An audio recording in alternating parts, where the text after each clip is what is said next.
السلام علیکم ورحمۃ اللہ وبرکاتہ۔ آثار حیدری میں آپ لوگوں کو خوش آمدید۔ سورہ حشر کی جب یہ آیت نازل ہوئی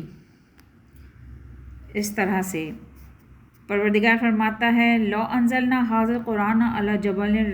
لرأیتہ خاشعا متصدعا من خشیۃ اللہ، یعنی اگر ہم اس قرآن کو پہاڑ پر نازل کرتے تو اے محمد صلی اللہ علیہ وسلم تو دیکھتا کہ وہ پہاڑ خوف سے خدا سے ڈر کر خشوع و خضوع کرتا اور پھٹ کر ٹکڑے ٹکڑے ہو جاتا۔ اور یہ دھمکی اور ڈانٹ خدا کی طرف سے یہودیوں اور ناصبیوں کے لیے ہے جو کہ 2 امروں کی جامع اور 2 خطاؤں کے مرتکب تھے۔ جب حضور پہ یہ آیت نازل ہوئی تو یہودیوں کو بہت شاک گزری اور ان میں سے بہت سے رئیس اور زباندان اور مقرر جمع ہو کر حضور کی خدمت میں حاضر ہوئے اور کہنے لگے کہ اے محمد تو ہماری حجب کرتا ہے، یعنی نقل کرتا ہے، اور ہمارے دلوں کے باب میں ایسا دعویٰ کرتا ہے جو بالکل برخلاف ہے، حالانکہ خدا کو معلوم ہے کہ ان میں سے خیر کثیر موجود ہے۔ ہم روزے بھی رکھتے ہیں، صدقے دیتے ہیں، فقیر و محتاجوں کے ساتھ غمخواری اور ہمدردی سے پیش آتے ہیں۔ حضرت نے فرمایا کہ وہ خیر نہیں ہے جو تم انجام دیتے ہو، اور تم محض خدا کے واسطے ہو اور اس کے حکم کے مطابق اگر تم اس عمل کو کرو تو یہ بہتر ہوگا، لیکن تم اس عمل میں ریاکاری کرتے ہو، پیغمبر خدا کی مخالفت کرتے ہو۔ یہ باتیں سن کر حضور صلی اللہ علیہ وسلم نے فرمایا اے یہودیوں، دعووں میں اہل حق اور باطل بے شک برابر ہوتے ہیں، مگر اللہ کی دلیلیں، اس کی حجتیں اور ان دونوں کا فرق ظاہر کر دیتی ہیں، اور اہل باطل کا کذب و بہتان اور اہل حق کی راستگی اور ان کا حق پر منکشف ہو جاتا ہے۔ اور محمد صلی اللہ علیہ وسلم جو خدا کا پیغمبر ہے تمہاری جہالتوں کی بات سے غمگین نہیں ہوتا۔ غرض کہ ان یہودیوں نے کہا کہ اگر محمد تم اپنے پاس سے کوئی نشانی دکھا سکتے ہو تو ہمیں نشانی دکھاؤ، آؤ اور ان پہاڑوں پہ جو یہ ہمارے پیچھے پہاڑ ہیں، ہم تمہاری بات کو جب سچ جانیں گے کہ تم اس سے اپنی رازگوئی اور ہماری دروغ بیانی کی شہادت طلب کرو۔ اگر اس نے تصدیق کی تو ہم پر لازم ہوگا کہ تیری مطابقت کریں، اور اگر اس نے تیری تکذیب کی یا خاموش رہا، کچھ جواب نہ دیا، تو جان لیں گے کہ تو جھوٹا دعویٰ کرتا ہے اور اپنی نفسانی خواہش کے سبب امر باطل پر لڑتا پھرتا ہے۔ حضور نے فرمایا بہت خوب، آؤ جس پہاڑ کی طرف چلنا چاہتے ہو چلو، تاکہ میں اپنے لیے اس سے گواہی طلب کروں اور وہ تمہارے مقابلے میں میرے حق میں شہادت دے۔ تب وہ ایک پہاڑ کی طرف چلے جو بستی سے دور تھا،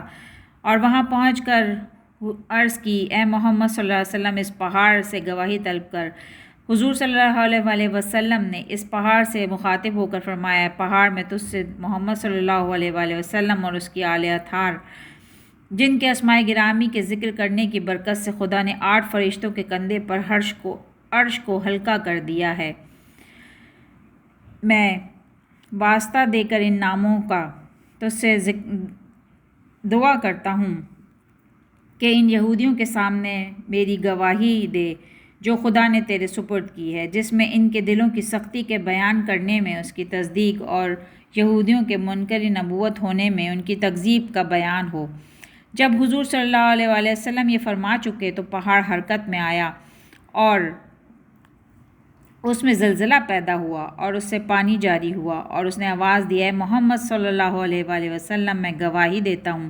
کہ رسول اللہ صلی اللہ علیہ وسلم رب العالمین اور سردار جمیع خلائق و اولین و آخرین ہے، اور میں شہادت دیتا ہوں کہ ان کے دل، جیسا کہ حضور نے فرمایا، پتھروں سے بھی زیادہ سخت ہیں کہ ان میں سے کسی قسم کی نیکی کی بات نہیں نکلتی، جس طرح پتھروں سے کبھی پانی کے سیلاب جاری ہوتے ہیں اور کبھی تھوڑا تھوڑا پانی رستا ہے۔ اور میں گواہی دیتا ہوں کہ یہ لوگ جو آپ کو خدا پر افطرا اور جھوٹ باندھنے کی نسبت دیتے ہیں، اپنے قول میں جھوٹے اور کاذب ہیں۔ پھر حضور نے اس پہاڑ سے فرمایا پہاڑ میں تجھ سے سوال کرتا ہوں کہ تو بیان کر کہ خدا نے مجھ کو ہر امر میں میری اطاعت کرنے کا حکم دیا ہے، جس کو میں محمد و آل محمد کی برکت سے خدا نے، جس کو نوح کو کرب عظیم سے نجات دی، ابراہیم خلیل اللہ کو پر آگ کو سرد کیا اور ان کو باعث سلامتی قرار دیا۔ غرض کہ اس پہاڑ نے آپ کی گواہی دی، لیکن ان لوگوں نے کہا کچھ دیر کے بعد مشاہدے کے بعد بولے کہ محمد تو ہم کو دھوکہ دیتا ہے، تو نے پہاڑ کے پتھروں کی آڑ میں اپنے کچھ اصحاب کو بٹھا رکھا ہے کہ وہ کلام کرتے ہیں اور ہم سے کہتے ہیں کہ پہاڑ باتیں کر رہا ہے۔ اب ہم کو معلوم نہیں ہے کہ یہ آواز جو ہم کو سنائی دیتی ہے پہاڑ یا ان مردوں کی۔ اس قسم کی باتوں سے نادان اور ضعیف العقل لوگ ہی دام فریب میں پھنس سکتے ہیں۔ اگر تو اپنے دعوے میں راستی پر ہے تو پہاڑ سے دور جا کر کھڑا اور حکم دے کہ جڑ سے اکھڑ کر تیرے پاس آئے، اور پھر ہمارے روبرو آگے آ کے تیرے، اور پھر تو اس کو حکم دے کہ 2 برابر ٹکڑے ہو جائے، اور پھر نیچے والا نصف حصہ اوپر چلا جائے اور چوٹی والا حصہ جڑ میں آ جائے۔ غرض کہ یہ لمبا واقعہ ہے، انشاءاللہ میں آپ سے اگلے پارٹ میں شیئر کروں گی۔ جزاک اللہ خیراً کثیرا۔